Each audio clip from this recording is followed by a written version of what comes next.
Major आर्य मैं आ रही हूँ एक बार जरा बताना चाहती हूँ, क्योंकि अब्दुल समद जी भी हैं, हर्षवर्धन जी मैं आपके पास आऊंगी। भारत और पाकिस्तान, क्योंकि आज गणतंत्र दिवस के मौके पर यह बताना जरूरी है कि कैसे सरहदें भी एक तरह से मुल्कों की तकदीर तय कर देती हैं। और मैं क्या ये सही कह रही हूं मेजर आर्य? क्योंकि भारत सबसे बड़ा लोकतंत्र, लेकिन पाकिस्तान में लोकतंत्र पर बार बार तख्ता पलट की मार हुई है। मिलिट्री जो रूल वहां पर बार बार लगे, भारत के लिए दुनिया के साथ साझेदारी उसने की है, अपनी शर्तों पर कर रहा है, लेकिन पाकिस्तान की तरफ से कैसे एक आतंक का परचम लहराया गया, जिसे दुनिया आज देख रही है। भारत के लिए पांचवी सबसे बड़ी अर्थव्यवस्था पाकिस्तान के लिए कैसे वहां पर इस वक्त दिवालियापन के कगार पर है, कर्ज की मार है, भुखमरी की मार है। भारत के लिए युद्ध में मध्यस्थ की भूमिका भी भारत निभा रहा है, जैसे कि यूक्रेन से भी बात की और रशिया से भी बात की, एक ऐसे समय में जब दोनों के बीच ये युद्ध अभी भी चल रहा है, लेकिन पाकिस्तान अपने ही आंतरिक युद्ध में फंसा हुआ है। इसीलिए मैं कहती हूं सरहद ने भी कहीं ना कहीं तकदीर बदल दी और बना दी। भारत ने अमेरिका रूस के साथ संतुलन बिठाया और पाकिस्तान इस वक्त ऐसी पोजीशन में है कि कोई देश साथ आने को तैयार नहीं है। ये मुर्गी फार्म बना के हर महीने 2 लाख कमाते हैं। हर दिन इसमें सिर्फ 4 घंटे एक्स्ट्रा देते हैं। आपको भी ये सीखना है तो फ्रीडम ऐप को अभी डाउनलोड कीजिए। अब जो स्ट्रैटेजिक अलायंसेस आज के समय में, हर्षवर्धन जी, हिंदुस्तान तय कर रहा है हमें कौन पार्टनर चाहिए कौन नहीं चाहिए।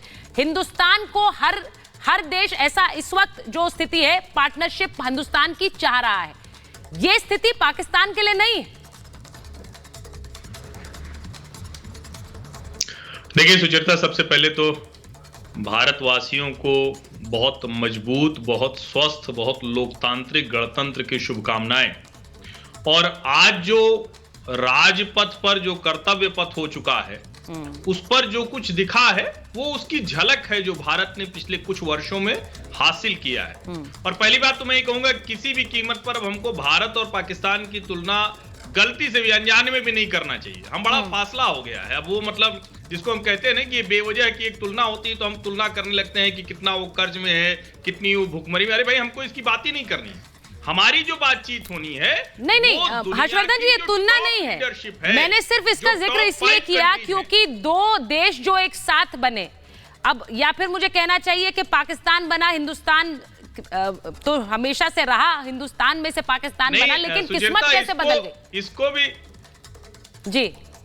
इसको भी थोड़ा सा अब अलग तरह से कहिए। हाँ। इसको यूं कहिए कि एक खूबसूरत हिंदुस्तान मिला था, लेकिन कुछ जाहिल इस्लामिक ताकतों ने कहा कि हम इस्लामिक मुल्क बनाएंगे और उसका वो शिकार हो गए। इसको ऐसे कहना ही नहीं चाहिए कि भारत और पाकिस्तान एक साथ बने। ये बहुत ही, मतलब इस नैरेटिव के ही मैं खिलाफ हूं। और आज अगर आप उसको ध्यान से देखें, पाकिस्तान ने जो दुनिया में एक कोशिश की थी कि भारत जो है वो मुस्लिम विरोधी है, इस्लाम विरोधी। हम इस्लाम विरोधी या मुसलमान विरोधी नहीं है, हम हिंदुस्तान की मूल भावना के साथ चलते हैं। और देखिए, जब हम गणतंत्र पे स्वदेशी जो सैन्य उपकरण है उसकी बात कर रहे हैं, क्योंकि डिप्लोमेसी की बात हो, डिफेंस की बात हो, बहुत एक्सपर्ट लोग बैठे हैं, वो ज्यादा बताएंगे।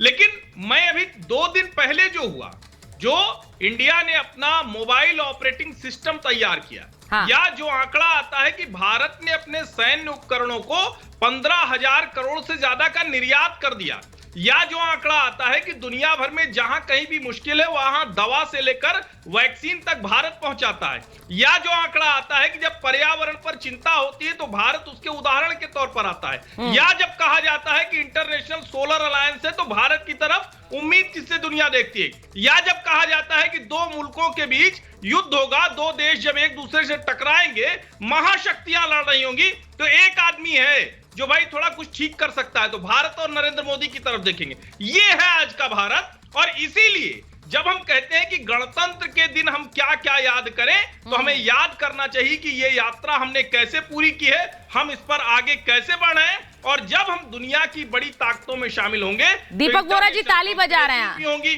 दुनिया में अलग अलग तरह से चीजें भी कोशिश की जाएंगी, उन सब से हम कैसे निपटेंगे, इसके आगे बात होनी चाहिए। ये मुर्गी फार्म बना के हर महीने 2 लाख कमाते हैं। हर दिन इसमें सिर्फ 4 घंटे एक्स्ट्रा देते हैं। आपको भी ये सीखना है तो फ्रीडम ऐप को अभी डाउनलोड कीजिए।